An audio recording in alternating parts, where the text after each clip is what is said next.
sekundu. Dvije velike nevolje, dva velika zla.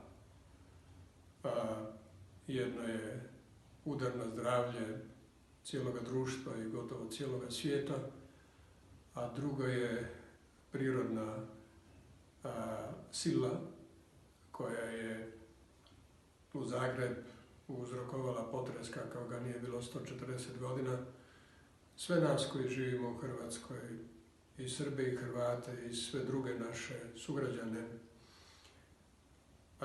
usmjerava da budemo solidarni, da budemo odgovorni.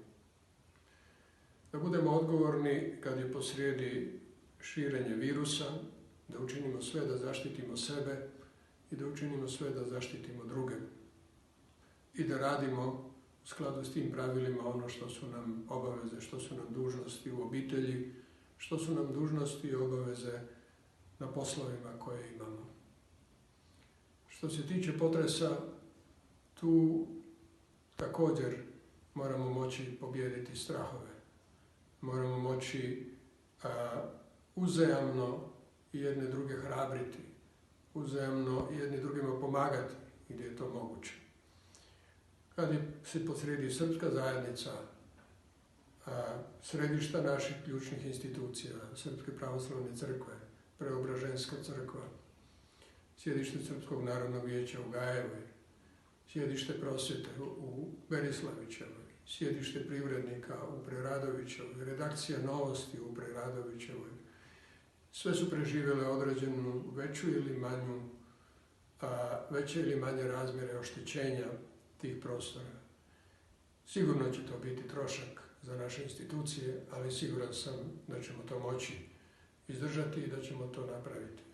To ne smije narušiti efikasnost rada naših institucija i ne smije narušiti solidarnost sa našim sugrađanima i posebno ono što rade naše institucije, Srpsko narodno vijeće, Zajedničko vijeće općina Istočne Slavonije, Baranje i Zapadnog Srijema, zajedno sa Samostalnom demokratskom srpskom strankom i zajedno sa Srpskim kulturnim društvom Prosvjeta, a to je da pomažu ljudima koji žive sami, a koji su stari i nemoćni, ljudima koji žive u parovima, ali su dislocirani i opet su nemoćni kad im treba hrana, kad im trebaju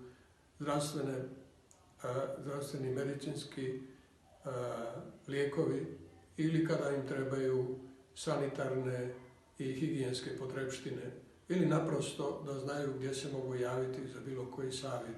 Naši volonteri diljem Hrvatske, od Vukovara pa do Knina i ovdje u Zagrebu i u Rijeci i Osijeku, svugdje su na raspolaganju našim sugrađanima i svima drugima, ne samo onima srpske nacionalnosti, nego i onima drugih nacionalnosti. Ovo je vrijeme kad tako treba biti. Ovo je vrijeme kada sve podjele trebaju pasti. I istovremeno, ovo je vrijeme kad se u strahu i u glasinama mogu stvarati loši postupci. Može se javljati mržnja, može se javljati sebičnost, može se javljati nebriga za druge ljude, pa čak i posezanje da se drugima uzme ili da se na drugoga nasrne.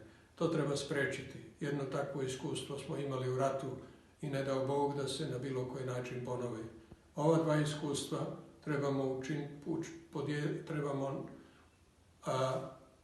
od njih napraviti jedno iskustvo kohezije, jedno iskustvo međusobne bliskosti nas koji živimo u Hrvatskoj bez obzira na vjeru i na naciju.